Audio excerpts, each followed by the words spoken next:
let's get started for the purpose that you're here today, how we get intentional about diversity.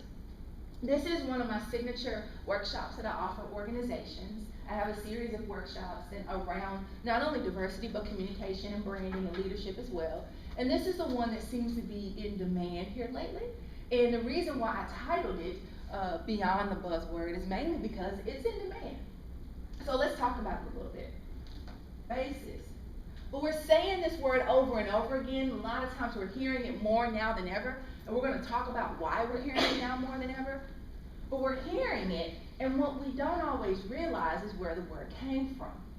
I want to give you a little bit of history lesson for those of you who may not work directly in this space, but have probably done, some of you have probably done some homework to try to figure out where did the evolution of diversity kind of start.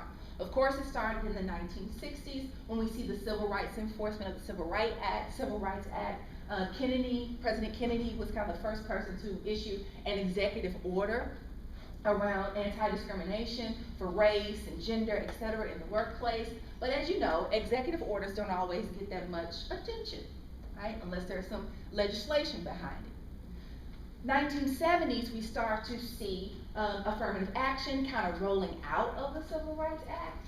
And with that affirmative action that was put into place, we see President Nixon doing another executive order to push affirmative action into place so the legislation can go behind that. And of course, all of this continued to develop. As a result, we start to see more diversity in the workplace, in business, in our communities, in our neighborhoods, etc. But then by the 90s, diversity becomes something that we have to manage because we really didn't learn how to get along with each other. We really didn't learn how to accept one another. So in the 90s, we saw a lot of harassment charges and claims, discrimination claims, et cetera, et cetera. That's when we see a lot of the EEO departments, compliance, development, et cetera, in a lot of companies. But then by the 2000s, where we are now, of course, we started to see companies realizing the value of those differences in the workplace and trying to make sure that there is a business case for diversity. Not only are we trying to define what the word diversity means, we think we kind of got that figured out by this point, but we're also adding the word inclusion because we realize we can have diversity, we can have numbers of people, right? But if there's no model to keep people either engaged or involved in the space who feel valued and enabled to bring the whole selves to work, then we really don't have diversity as a value. So many companies are realizing that now we've made the business case for it, or it's time for us to make the business case for it. We're also realizing that diversity is not just those basic things like race, age, and gender, which we would consider diversity of culture. We're realizing that people are bringing diversity of thought, and that is probably the most valuable thing that individuals are bringing to the workplace. So traditionally, if you ask somebody off the street, well, how would you define diversity? Most people will think it's about being politically correct. Other people will say it's probably, having an understanding about one another, being colorblind, or those soft definitions. But we're going to get in depth with what that really looks like and how to be intentional about it in the workplace. We could easily pull out some characteristics of diversity. You really can't, most folks really can't give you a real definition. They use words that are descriptors to give you an example of diversity, but there's really no real true definition that most folks will be able to give you. We can look at lifestyle, gender, marital status, if you have pets, what your health status is, where you live, what kind of music you like, what kind of religion you are. Those are the kinds of things that people use as descriptors. But what does it really mean? How do we really get intentional about the way it works within our organizations? So many companies will take those words, or they use certain words to put a nice little diversity statement on their website, on some of their branding materials, or their recruiting materials, etc. And those are the words that we typically see all the time in those statements that also show up in our mission statements and in our value statements. Integrity, communication, respect, excellence, These same value words, or these words were the same words that were used in Enron's value statement. And while this may be an ethical issue, we all know what happened with Enron, this may have been an ethical issue, it's a direct example to show that words are simply just words. And the words are not real, they have no value, they have no substance, unless they're a part of your business drivers. And we're going to talk about what that means to have the word diversity as a part of your business driver. Let's go into some numbers here. Some irrefutable facts. We're in the middle of a demographic shift. By 2030, the age population of 65 plus will double to 1 billion. 75% of the workforce by 2025 will be made up of millennials ages 21 to about 37. So that means that the folks in leadership who will be making decisions for small and large businesses will be from the millennial generation. And it means that as we see the 65 plus generation double by 2030, that means that there will be a vacancy of positions, but then also an opportunity to shift what may be happening in our households. Aging parents, caring for parents, taking them in, et cetera, et cetera. We also see another shift happening here demographically, and that's when, in 2045, when blacks and Hispanics will be considered the majority population. That's something we've not seen in our U.S. culture before. Globally, we see a growing middle class, which is a completely different definition of what the middle class looks like in the U.S. We see a growing middle class in emerging and growing markets, such as China. China's middle class is now growing to and accounting for 75% of their population. We see the Middle Eastern and North Africa region also expected to contribute about 40% of international growth to the overall global markets. So we see the growing markets or the emerging markets are growing and showing a lot of potential, an irrefutable fact. Also, but unfortunately, we're seeing an increasing incidence of chronic disease. 52 people each year will die from a chronic disease. That essentially means that's going to cost our companies, that's going to create more vacancies within our organizations. It's going to potentially have a whole lot of impact on healthcare costs. As we see here, over the next 20 years, this will cost the global economy $47 million. Got a lot of numbers here, more numbers here. Not yet, but maybe. Workplace is changing as a result of all those things. Global competition is becoming intense. We see some dramatic changes in your customer base, and I'd love to hear what your customer base is and how you want to apply that to today's talk. And of course, we know that more women and people of color, and especially immigrants, are seeking more opportunities. The value of cultural capital is changing. A lot of change here. What is cultural capital? We'll talk about that too. But the value of cultural capital is changing. What we're realizing, or what we're seeing, is that sometimes, most times, in various situations, many managers are ill prepared to deal with diversity issues. You may have encountered that. Many Americans have grown up in racially unmixed neighborhoods, which limits their exposure to different cultures and nationalities and ethnicities. Many times and also that's changing before I go to my next point, that is changing specifically with the millennial generation and maybe the Gen X generation, the Gen Xers as well. So that means that cultural capital that the employees or that you may bring to your organization is impactful and changing as well. We also see cultural capital changing by way of the unwritten rule not to talk about certain issues at work. Those kind of water cooler conversations, right? Now they're becoming more acceptable. Conversations about race and politics and lifestyle, religion, etc. We used to not talk about those things at work, but due to the 24-hour news cycle that we're in right now and social media, you can't help but address those things in the workplace. Cultural capital is changing. We've had little exposure, as I said earlier, to people who are substantially different than us. That's changing a little bit. We typically or normally are uncomfortable talking about cultural differences. That's changing, as well as, and this is important, our limited perspectives about differences based on what we see and experience in media.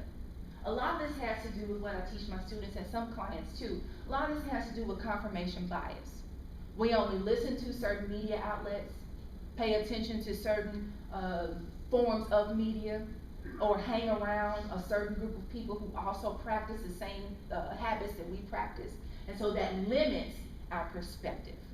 We do see that changing, and the value of our cultural capital is changing as a result of that. But we can't deny that for the most part, this is why we run into some of the issues that we do. Strategic imperatives are changing. Companies know that they have to be more globally competitive. They know that they have to figure out how to improve their quality, their productivity, et cetera, their overall organizational culture. They want to figure out how to retain, recruit, and advance more talent, more diverse talent, and how do we innovate? That's one of the great things about diversity and inclusion that we'll want to dig into as well. How do we figure out how to apply new technology so that we reach greater innovation? The cultural contract is changing. This is important to note too. Years ago, or even some now, based on generations as well, generations are very critical right now, employers typically would have less value or more value in giving employees job security. They may treat employees like they're just a cog in the machine. You're a spoke in the wheel. Come in, do your job, and you're gone. Employers also may have had more value in employees that have institutional knowledge. If you have institutional knowledge, you're respected more, you give more attention, you potentially may get a raise, you potentially may move up within the company. And employers know that most times that all their employees want to do is to be paid on time. That is changing. The cultural contract now with employers that they have with their employees is that they know they want employability. You want to be able to give them personal responsibility, which includes ethics and values. Employers are now really curious about diversity and inclusion, and how can my employees bring their cultural capital or their cultural experiences in order to improve our business, and then how can we provide more learning and growing opportunities. The cultural contract that employees have with their employers is changing as well. Employees are traditionally more concerned about regular compensation models, separation from work and life, no necessary divide from any type of email coming home, work coming home. Once I check out of work, I'm done. Basic training programs, etc. Routine, don't shake my job up. I want to know what I'm doing. That's all. I don't want to have to do anything else. And very limited information. We don't necessarily want to receive any more information than what we need. That cultural contract is changing. Employees now want transparency. They want to know as much as they can that's coming down from the top. They want information to be shared. They do want more training. They don't want routines. They want challenging assignments. They want continuous learning and mentorship, and they want to be plugged in. They want to know that they can move up. So what employees and employers used to want don't necessarily want those things anymore. So with all the numbers and the stats and the research that I just gave you, we see that the data is pointing toward diversity. Companies that have more cultural diversity, for the most part, at least 15% or so, they're experiencing above average ROI. We also see that companies in the top quartile for racial and ethnic diversities are about 35% more likely to have above average ROI. We see the gender split contributing 41% or so to the increase in revenue. And we also see that the higher representation of females in top management, in some way, about 34% for ROI, leave companies an opportunity to outperform.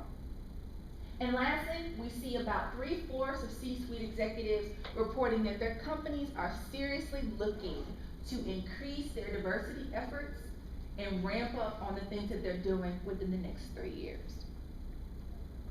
And some definitions here. I told you we often define diversity by the descriptors, the cultural differences. I want to give you an example here of what it actually looks like from a definition perspective.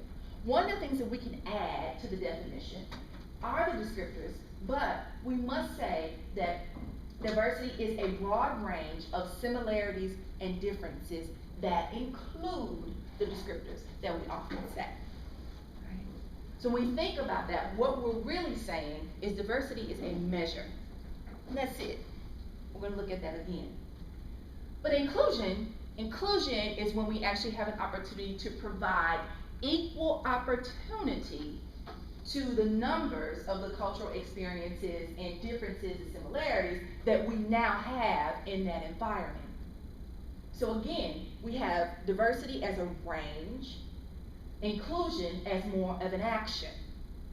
Inclusion as an action means that people feel included, right? But without using the word, people feel accepted, they feel valued, they feel heard, they feel like they can essentially bring their whole selves to work. This is what I was referring to here. Diversity is the measure. It's the thing I can count. Inclusion is the mechanism. It's the thing I can actually see in action. I give you this example here for a very specific reason too. On this side of the slide, we see some very specific things that we could describe, just like those descriptors I just gave you: race, age, gender, religious background, sexual orientation, socioeconomic background, disability, nationality. Things that we just can automatically see or find out from a person by directly talking to them. This is what we call inherent diversity. The things that I just inherently have, they come with me no matter what. But when we start to have the discussion about inclusion and we combine diversity and inclusion, we see that there's another set of descriptors that are acquired, which is called acquired diversity. These things here: generational savvy, the smarts that I gain or experiences that I gain as a result of my gender, where I went to school, what kind of school I went to, what my experiences have been with a variety of cultures, any global experience, any military experience, etc. These are the things I acquire. These are the things that are inherent. Without one side, I really can't experience diversity and inclusion. I have to have my acquired things and my inherent things, make them valuable in the workspace so that I can have diversity and inclusion really coming together to show the true value. Again, diversity is the measure, inclusion is the mechanism. Any questions about that before I keep moving? I see some of this going on. A comment. Yes, ma'am. So one of the big differences that I see with people I work with in consulting and gators is personality styles. Introverts, extroverts, that sort of thing. That's not represented on your list here. Is there a reason for that? No, I think there may be somewhere in the middle. I would say, I don't know, maybe a sociologist or a psychologist would say that is more of a acquired. I don't know. I'm very introverted. People don't believe me when I say that. I turn on, which can probably be here. I've learned how to turn on, which is acquired. Inherently, I'm an extrovert. So I think it would land on this side of the slide. Anybody else have a question or wanna